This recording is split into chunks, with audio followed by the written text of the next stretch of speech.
செங்கோட்டையனையும் பண்ருட்டி ராமச்சந்திரன் ஒப்பிடவே முடியாது. காரணம், பண்ருட்டி ராமச்சந்திரன் போன காலகட்ட சூழல் வேற. இன்னைக்கு விஜய்க்கு ஏன் கொண்டு வராங்க அப்படின்னா, முழுக்க முழுக்க விஜயுடைய அந்த கப்பல் சுக்கானை பிடிக்கக்கூடிய ஒரு ஆளாக இன்னைக்கு செங்கோட்டையன் நிறுத்துறாங்க. அந்த எப்படி அந்த கப்பல் வந்து திசையில் போகணும், தாவேக்கா எந்த திசையில் நோக்கி நகரணும் அப்படிங்கிற ஒரு டிரைவராக இன்னைக்கு செங்கோட்டையன் தாவேக்காக்குள்ள நுழைகிறார்.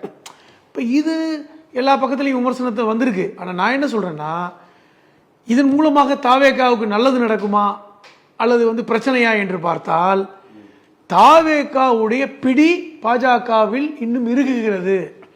ஏன்னா பட்டவர்த்தனமா செங்கோட்டையன் அமித்ஷாவுடைய ஆளாக மாறிவிட்டார். இப்போ இன்னைக்கு அவரை வந்து நீங்கள் அதிமுகவுடைய பழம்பெரும் தலைவர் அல்லது வந்து அதிமுகவோட வந்து 9 முறை சட்டமன்ற உறுப்பினர் அல்லது ஜெயலலிதாவோடு நெருக்கமாக இருந்த தலைவர் அப்படிங்கிற அந்த கேரக்டர் நீங்கள் கொஞ்சம் நீங்கள் ஃப்ரீஸ் பண்ணிடுங்க, அதை விட்டுருங்க. இப்போ அந்த மாதிரி ஒரு கேரக்டர் செங்கோட்டையன் இல்லை. செங்கோட்டையன் முழுக்க முழுக்க பாஜகவுடைய பினாமியாக, பாஜகவுடைய பிரதிநிதியாக, அமித்ஷாவுடைய கருத்துக்களை அங்கு கொண்டு போய் சேர்க்கின்ற ஒரு நபராக தான் இருக்கார். இப்போ நீங்கள் இந்த இடத்துல பண்ருட்டியோடு ஒப்பிடலாம். ஏன்னா பண்ருட்டி ராமச்சந்திரன் எம்ஜிஆரோடு நெருக்கமாக இருந்த ஒரு தலைவராக இருந்த அந்த கேரக்டர் விஜயகாந்த் வந்து சேரும்பொழுது இல்லை. அது முழுக்க முழுக்க விஜயகாந்துடைய ஆலோசகராக தான் இருந்தார். இப்போ அந்த இடத்துக்கு செங்கோட்டையன் நகர்ந்து விட்டார்.